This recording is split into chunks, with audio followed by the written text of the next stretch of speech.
Hello दोस्तों, मैं हूं मनीषा। हमारे YouTube चैनल में फिर से एक बार आपका बहुत बहुत स्वागत करती हूं। आज हम देखते हैं पाइथन का लेक्चर 2। इसमें हम देखेंगे Python identifiers, Python reserve words, Python indentations, Python variables and Python comments. Python identifiers. Friends, identifiers मतलब क्या है कि किसी को, अगर किसी चीज को हम लोग नाम देते हैं, जैसे कि क्लास है, फंक्शंस है, वेरिएबल्स है, उसको हम लोग अगर किसी को नाम देते हैं तो उसको हम लोग क्या बोलेंगे? Identifiers. So an identifier is a name given to the entities like the class, functions, variables etcetera. It helps to differentiate one entity from another. एक अलग अलग एंटिटीज को आइडेंटिफाई करने के लिए हम लोग आइडेंटिफायर्स का यूज करते हैं. Rules for writing the identifiers. अब हम जब आइडेंटिफायर्स यूज करते हैं तब उसका क्या क्या रूल्स होते हैं ये देखेंगे.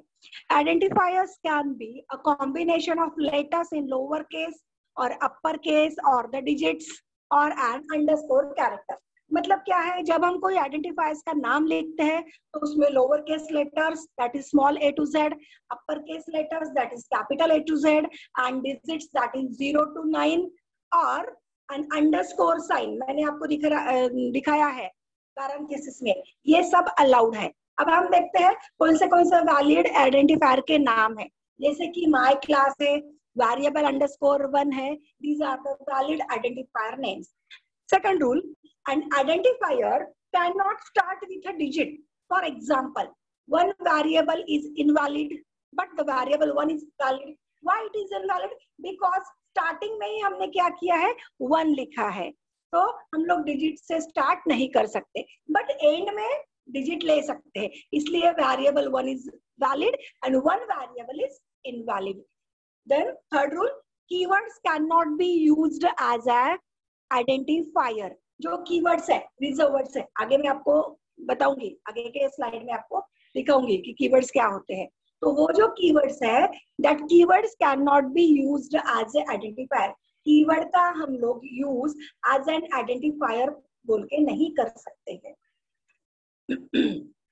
Then see the Python reserve words that is the keywords. देखिए friends, reserve words and keywords both are the same. Okay, ऐसे कीवर्ड्स जिसके लिए फिक्स मीनिंग है, ओके, उसका मीनिंग रिजर्व है, उसको कोई चेंज नहीं कर सकता. That is the meaning of the reserve words, that is the keywords. So Python has a set of keywords that are reserve words that cannot be used as a variable names, function names or any other identifiers. तो उस keywords को या फिर उस reserve words को हम लोग variable name या फंक्शन नेम या कोई आइडेंटिफायर के लिए नहीं यूज कर सकते हैं. कौन से कीवर्ड्स आते हैं और उसका डिस्क्रिप्शन मैं आपको बताती हूँ. जैसे कि आपका एंड है, it is a logical operator. As to create an alias. Assert है फॉर डिबगिंग. ब्रेक है to break out of a loop. Class है to define a class. Continue to the next iteration of a loop, जो कि हम लोग continue break loop में use करते हैं. आगे मैं आपको दिखाऊंगी. Def to define a function. del to delete an object. else if used in conditional statement same as else if. else used in conditional statements. Except used with the exceptions. What to do when an exception occurs. Then false, boolean value, result of an comparison operations. Finally, used with the exceptions. Then for to create a for loop. From to import a specific parts of a module. Global to declare a global variable. If to make a conditional statements. Import to import a module. In if to check if a value is present in the list. Tuple etcetera. ये सब आगे आपको आएगा. इन वगैरह क्या है. Then again list continue है. Is to test if two variables are equal. Lambda to create an anonymous function. None represents a null value, non-local to declare a non-local variable, not a logical operator or logical operator, जैसे कि आप जानते हो and or not, these are the logical operators. Pass a null statement, a statement that will do nothing, raise to raise an exception, return to exit a function and return a value. जब कोई function exit होता है तब उसकी value return होती है. Then true, boolean value, true and false are the boolean values used for the comparison operations. Then हम लोग बाद में देखेंगे कि operators क्या आते हैं. Then try to make a try except statement, while to create a while loop, with use to simply the exception handling, and yield to end a function returns a generator. अब हम बात करते हैं इंडेंशन की. देखिए फ्रेंड्स, ये इंडेंशन क्या होता है? जो ब्लैंक स्पेस आता है, जो स्पेस आता है, ओके, उस स्पेस को हम लोग क्या बोलते हैं? इंडेंशन. पाइथन में इंडेंशन वेरी इंपॉर्टेंट है, क्योंकि ज्यादा से ज्यादा किस टाइप की एरर्स आती है? इंडेंशन एरर्स आती है, और उस एरर्स को हम लोग बोलते हैं सिंटैक्स एरर. देखिए, indentation refers to the spaces at the beginning of a code line. जब हम कोई प्रोग्राम का पाइथन प्रोग्राम का कोड लिखना स्टार्ट करते हैं, तब एक लाइन हमने लिखा, तो दूसरे लाइन पे आपको टू टाइम्स ये देना पड़ता है, स्पेस बार देना पड़ता है. अगर आपने नहीं दिया तो फिर वहां पे आपकी एरर आ सकती है. मैं आगे आपको एग्जांपल बताती हूँ. Then Python uses the indentation to indicate a block of code. Okay, then block of code indicate करने के लिए भी हम लोग इंडेंशन का यूज करते हैं.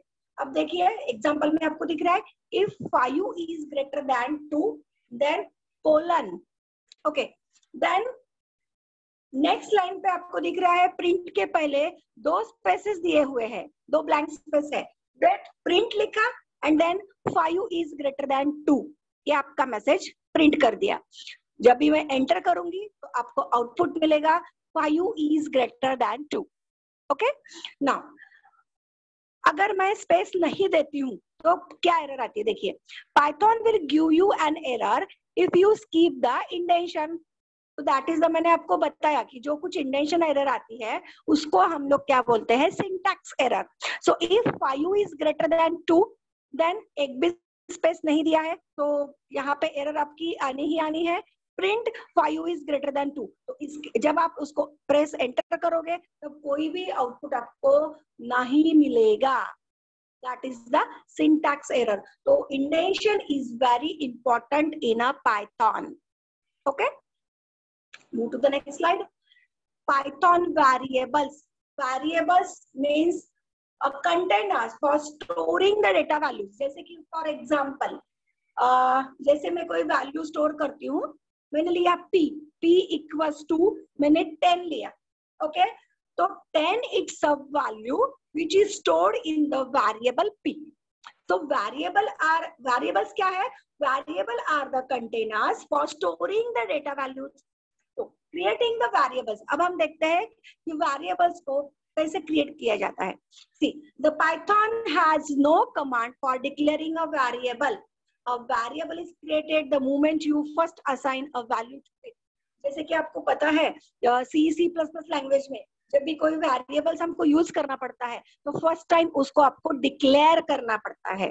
So without declaration you can not use the variables. But Python में ऐसा नहीं है, आप डायरेक्टली कहाँ पर भी वेरिएबल्स को यूज करो, उसके सामने उसके वैल्यू असाइन करो. जैसे कि एग्जांपल बताती हूँ, x equals to 5, y equals to John. अब देखिए इसमें क्या है, 5 is the value, x is the variable. So 5 value is stored in the variable x. John is the string value which is stored in the variable y. When give this command, that is print x and print y, we will get the output 5 and John. Okay, now see, the variables do not need to be declared with any particular type and can even change the type after they have been set. Variable के लिए आपको कोई भी data type देने की ये नहीं है, इंपॉर्टेंट नहीं है. तो that is for example x equals to 4, मैंने सेम वेरिएबल के ऊपर 2 वैल्यूज दी है और दूसरा दिया है x इक्वल्स टू सैली. तो 4 is the integer type of value and Sally is the string type of value. मैंने सेम वेरिएबल के ऊपर मैंने 2 टाइम्स मैंने क्या किया है, अलग अलग वैल्यूज को असाइन किया है. तो x equals to 4 and x equals to Sally. जब आप प्रिंट x करोगे तो आपको कौन सी भी एक वैल्यू डिस्प्ले होगी, x equals to 4. Second time आपने रन किया, then x equals to Sally. That is the Python variables. Okay, अब हम बात करते हैं पाइथन कमेंट्स की. जैसे कि आपने फ्रेंड्स देखा होगा कि सी में कमेंट्स कैसे देते हैं, स्लैश लिखते हैं, स्टार लिखते हैं, जो कमेंट आपको लिखनी है वो राइट करते हैं, देन फिर से स्टार लिखते हैं, देन स्लैश, देन इसके अंदर जो आप लिखते हो that is the comment. But Python में वैसी कोई कमेंट नहीं लिखी जाती. पाइथन में कमेंट कैसे लिखते हैं, पाइथन में हैश साइन का यूज करके कमेंट लिखते हैं. See, the comments can be used to explain the Python code. Comments can be used to make the code more readable. Comments can be used to prevent the execution when testing code. Comment हम लोग क्यों लिखते हैं, क्योंकि Python code को explain करने के लिए.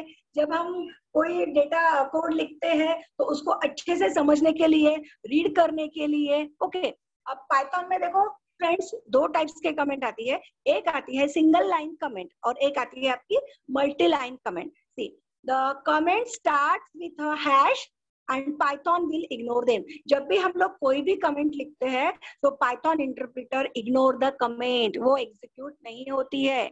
तो यहाँ पे आपको दिख रहा है एग्जांपल में, this is a comment hash दिया है इसलिए वो ग्रीन इसमें आया है, तो वो आपको आउटपुट में नहीं दिखेगा. Interpreter ignore the comments. Only आपका आउटपुट में क्या दिखेगा, एग्जीक्यूट क्या होगा आपका, print hello world and you will get the output hello world. Okay, then अब देखिए फ्रेंड्स, ये जो है आपकी ये मल्टी लाइन कमेंट्स है. सो मल्टी लाइन कमेंट्स कैसे डिक्लेयर करते हैं, by using the triple quote sign. Okay, then type your message, this is a comment, line 1 written in, line 2 more than just one line, line 3 and then जब भी आपकी line लिखनी हो गई तब आपको उसको मल्टी लाइन कमेंट को क्लोज करना पड़ता है.